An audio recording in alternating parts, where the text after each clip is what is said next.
Welcome back students, आप सभी का स्वागत है ट्रेंड्स एजुकेशन के चैनल पे। तो इस वीडियो में हम बात करेंगे आपके जो सब्जेक्ट था, subject BK and accountancy, book keeping and accountancy, उसका जो पहला chapter introduction to book keeping and accountancy का। देखो, हमने इसके अंदर लेक्चर 1 कंप्लीट कर लिया है। लेक्चर 1 के अंदर हमने बात किया था इवैल्यूएशन ऑफ अकाउंटिंग और मीनिंग एंड डेफिनेशंस के बारे में।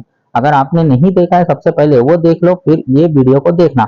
देखो, स्टेप 3 हमें देखना है, जो कि कुछ इंपॉर्टेंट पॉइंट्स के रूप में मैंने बताया है इस जगह पे। देखो, बहुत सारे पॉइंट्स हैं, जनरली उस सारे पॉइंट्स में मैंने मेजर पॉइंट को कवर किया है। अब मेजर पॉइंट में लगभग आपके सामने दिखेगा 29 पॉइंट्स, तो ये सब मेजर पॉइंट्स है, उसको मैंने कवर किया है। तो ध्यान देना, पहला जो दिया गया है, पहले में कैपिटल। कैपिटल का मतलब क्या होता है? देखो यहाँ पे कैपिटल का मतलब क्या होता है, अगर आपने बिजनेस ओपन किया है, अगर आपने अपने जेब से पैसा लगा के बिजनेस ओपन किया है, तो उसमें लगने वाला, बिजनेस में लगने वाले पैसे को हम कहेंगे कैपिटल।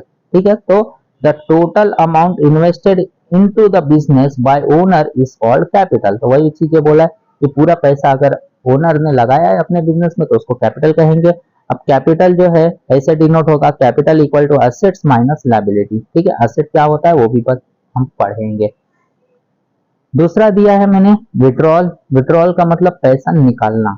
अब बिजनेस से अगर ओनर पैसा निकालता है तो उसे हम कहेंगे विड्रॉल। जैसे withdrawal from the business by the owner for personal use called as capital. तो बिजनेस से अगर ओनर ने पैसा निकाला है अपने पर्सनल यूज के लिए, चाहे जो भी करे, उसे हम कहेंगे विड्रॉल। ठीक है, उसके बाद डेटर। अब डेटर का मतलब क्या होगा? डेटर का मतलब वो बंदा जो पैसा देगा।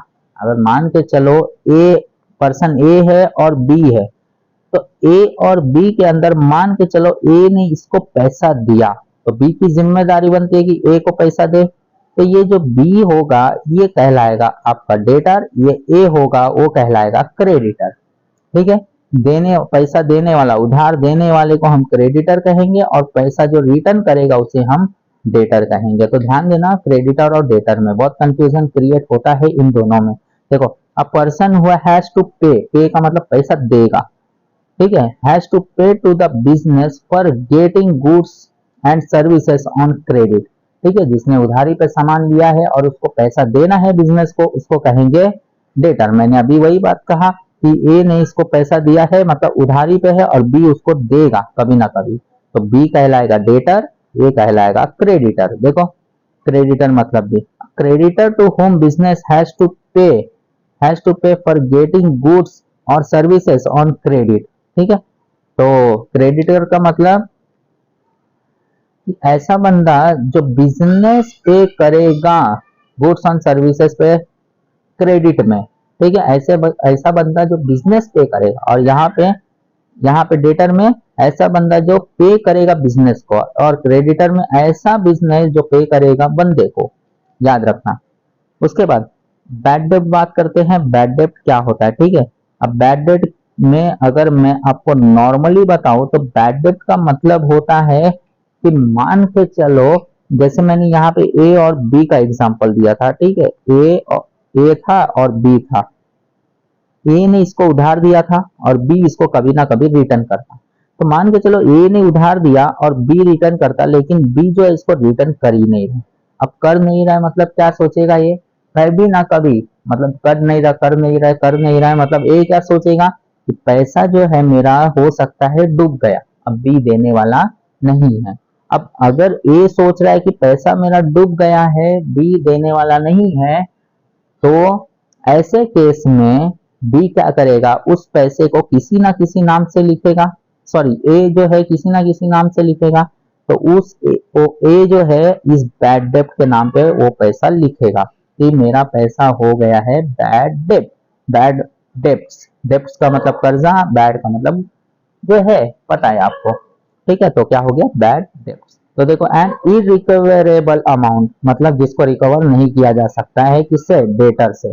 तो यहाँ पे बी क्या था? डेटर था। तो an irrecoverable amount from a debtor is known as bad debt. खत्म, ज्यादा नहीं सोचना है। It is a revenue loss to the business, ये एक टाइप का लॉस ही है ना।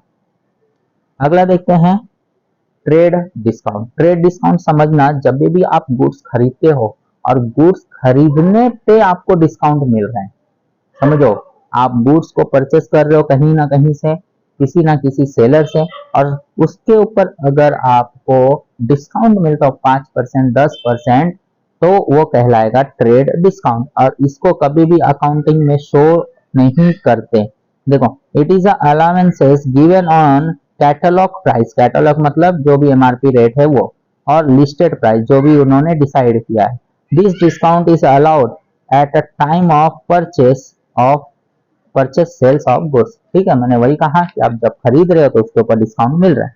कैश डिस्काउंट मतलब जब भी आप पैसा पे करते हो और कैश पे करने के वजह से वो जो डिस्काउंट देता है उसे कैश डिस्काउंट कहते हैं।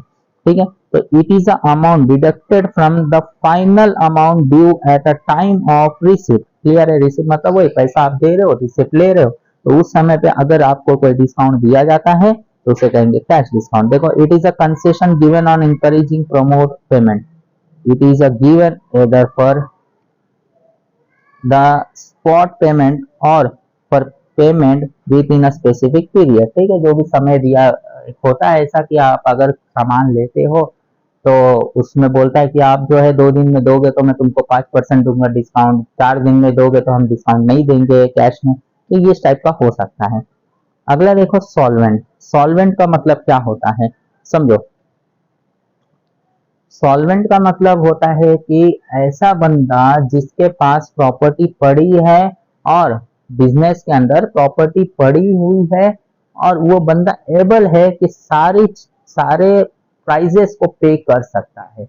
यानी कि इनडायरेक्टली अगर बोलूं तो वो उसके पास प्रॉपर्टी ज्यादा है, खर्चे कम है, प्रॉपर्टी ज्यादा है, खर्चे कम है, तो वैसा बंदा एबल रहेगा कुछ भी पे करने के लिए, तो ऐसे बंदे को हम सॉल्वेंट कहेंगे। तो देखो, if a person asset are more than his liability, asset ज्यादा है लायबिलिटी कम है। ठीक है, asset are more than his liability मतलब असेट ज्यादा है लायबिलिटी कम है, या फिर इक्वल है, दोनों इक्वल है, तो उस केस में वो सॉल्वेंट पर्सन कहलाएगा। यानी कि वो कंगाल नहीं हुआ, मतलब पैसा उसके पास है, अगर पैसा रहेगा तो सॉल्वेंट पर्सन है।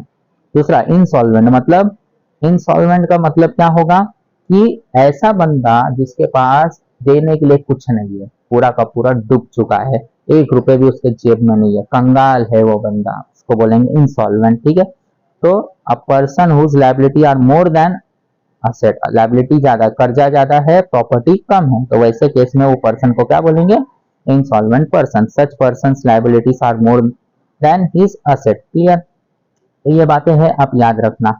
उसके बाद अगला बात करते हैं कैलेंडर ईयर। इसके बारे में मैंने लास्ट वीडियो में भी चर्चा किया था।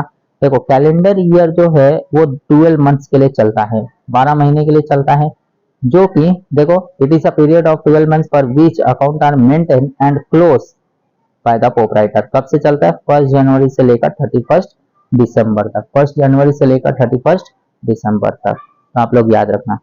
दूसरा है फाइनेंशियल ईयर। फाइनेंशियल ईयर देखो, इसको क्या बोलेंगे, it is assessment year which now for income tax purpose and accounting year starts from 1 April and and 31 March. Financial year क्या है, एक टाइप का जो इनकम टैक्स ने डिसाइड किया है अकाउंटिंग ट्रीटमेंट्स के लिए, और इसको हम काउंट करते 1 अप्रैल से लेकर 31 मार्च तक। आप लोग याद रखना, 1 अप्रैल से लेकर 31 मार्च तक। तीसरा है गुडविल। अब गुडविल क्या होगा, एक टाइप का, देखो कोई भी बिजनेस हो सभी का गुडविल होता है, अगर आप भी हो तो आपका भी गुडविल है। गुडविल इन द सेंस कि एक टाइप का रेपुटेशन है बिजनेस का, रेपुटेशन ऑफ द बिजनेस। तो सिंपल आप समझना, अगर नाम हो रहा है किसी बिजनेस का मार्केट में तो उसका गुडविल बढ़ रहा है, रेपुटेशन बढ़ रहा है। उसके बाद इनकम। इनकम का मतलब it is revenue arises as a result of business transaction. मतलब बिजनेस सामान बेच रहा है, ट्रांजेक्शन कर रहा है, उसके पीछे उसको जो भी पैसा मिल रहा है उस पैसे को इनकम कहेंगे। क्लियर है, तो बिजनेस जो भी ट्रांजेक्शन करे, जो भी सामान बेचेगा, सेलिंग करेगा, उसके पीछे जो भी उसको मिल रहा है पैसा, उसको इनकम कहेंगे। इतना आप याद रखना यहाँ पे बिजनेस ट्रांजेक्शन पे। उसके बाद असेट। असेट का मतलब एक टाइप का आप समझना, असेट मतलब होता है प्रॉपर्टी, ठीक है। जैसे बिल्डिंग हो गया, लैंड हो गया, कंप्यूटर हो गया, लैपटॉप हो गए, ये सब असेट्स में आते हैं। तो असेट मतलब प्रॉपर्टी। देखो, एनी फिजिकल थिंग्स और right own that has a mandatory value is called an asset.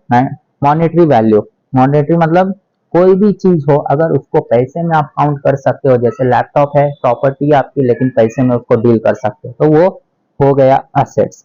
अब लायबिलिटी, लायबिलिटी का मतलब होता है ऐसा पैसा जो कि आपने लिया है और उसको रिटर्न देना है, ठीक है। जैसे लोन हो गया, क्रेडिटर हो गए, तो पैसा आपने लिया है लेकिन रिटर्न देना है, तो इसको कर्जा भी आप कह सकते हो या फिर जिम्मेदारी है आपकी।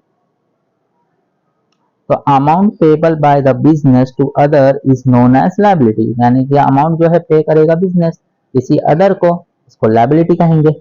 नेक्स्ट है कंटीजेंट लायबिलिटी। अब देखो, कंटीजेंट लायबिलिटी का मतलब होता है कि ऐसा नुकसान या ऐसी लायबिलिटी जो हो भी सकता है और नहीं भी हो सकते हैं, तो इस टाइप को हम कहेंगे कंटीजेंट लायबिलिटी। हो भी सकता है वो लायबिलिटी कर्जा, या नहीं भी हो सकता है, इट मे बी हैपन और नॉट हैपन फ्यूचर में, तो इसको हम कहेंगे कंटीजेंट लायबिलिटी। एग्जांपल के तौर पर इंश्योरेंस कंपनी। अब इंश्योरेंस अगर आप किसी चीज का लेते हो तो इंश्योरेंस कंपनी के लिए वो उसके लिए लायबिलिटी हो भी सकता है और नहीं भी हो सकता है, यानी कि मान के चलो इंश्योरेंस लिया और दुर्घटना होता है, तब ना इंश्योरेंस कंपनी पैसा देगा, नहीं होगा तो नहीं देगा, ठीक है, वो फ्यूचर का है। नेक्स्ट है ट्रेडिंग अकाउंट। अब ट्रेडिंग अकाउंट मतलब होता है कि ऐसा अकाउंट जिसके अंदर आप वो सारे आइटम्स को लिखते हो जो कि फैक्ट्रीज के अंदर आते हैं। फैक्ट्रीज के अंदर आते हैं इन द सेंस, समझना आप, फैक्ट्रीज के अंदर आने का मतलब है कि ऐसा जो रेगुलर बेसिस में हो, जो कि सालों सालों अगर चलता है, तो वो ट्रेडिंग अकाउंट में नहीं आएगा, वो आपके असेट्स होंगे, प्रॉपर्टी होगा। प्रॉपर्टी को साइड में रखो, उसके अलावा जितने भी फैक्ट्रीज के अंदर चीजें आती है, जैसे वर्कर का वेजेस हो गया, ठीक है, कोई मेंटेनेंस का काम है, रिपेयर का काम है, तो ये सब ट्रेडिंग अकाउंट में आएगा। तो ट्रेडिंग अकाउंट का मतलब देखो, it is a concept in which all expenses and income related with manufacturing of production of goods and services बोला है। बस क्या बोला है कि एक्सपेंसेस और इनकम से रिलेटेड जितने भी मैन्युफैक्चरिंग और प्रोडक्शन किया जा रहा है, उससे रिलेटेड जितने भी इनकम्स और एक्सपेंसेस, वो सब ट्रेडिंग अकाउंट में आएंगे। जैसे सेल्स हो गया, ठीक है, ट्रेडिंग अकाउंट में आ जाएगा। जैसे ओपनिंग स्टॉक हो गया, ट्रेडिंग अकाउंट में आ जाएगा। नेक्स्ट है profit and loss. Profit and loss मतलब सीधा सीधा अगर ऑफिसेस में, बिजनेस में या ऑफिसेस में कोई इनकम हो रहा है, एक्सपेंसेस हो रहा है, तो वो सब किसमें आ जाएगा, प्रॉफिट एंड लॉस में, ठीक है। द एक्सपेंसेस, अच्छा इनकम भी आ जाएगा इसमें, याद रखना, एक्सपेंसेस एंड इनकम, इनकम भी लिख लेना, related with office and business. Balance sheet देखो, लास्ट है। बैलेंस शीट क्या होता है समझना, बैलेंस शीट कोई अकाउंट नहीं होता है, क्या होता है, एक टाइप का स्टेटमेंट होता है। बैलेंस शीट क्या होता है, एक टाइप का स्टेटमेंट होता है, याद रखना। तो बैलेंस शीट मतलब it is a statement which shows the financial position of the business. तो सीधा बात है, बैलेंस शीट मतलब एक टाइप का स्टेटमेंट है जो कि बिजनेस का फाइनेंशियल पोजीशन बताता है। फाइनेंशियल पोजीशन मतलब बिजनेस फायदे में है, नुकसान में है, कितना असेट है, कितना लायबिलिटी है, ये सब बताता है बैलेंस शीट। क्लियर हो गया होगा इतना, तो आप लोग याद रखना। अगले लेक्चर्स में हम बात करेंगे असेट्स एंड गुड्स के ऊपर। असेट क्या होता है और गुड्स क्या होता है, बहुत इंपॉर्टेंट है। अगर असेट और गुड्स आपको क्लियर हो गया, कोई भी एंट्रीज आप इजीली पहचान सकते हो, कर सकते हो। ओके, तो इस वीडियो में बस इतना ही। हम मिलेंगे अपने नेक्स्ट वीडियो में असेट्स एंड गुड्स के लेक्चर्स में। ओके, इस वीडियो में बस इतना ही।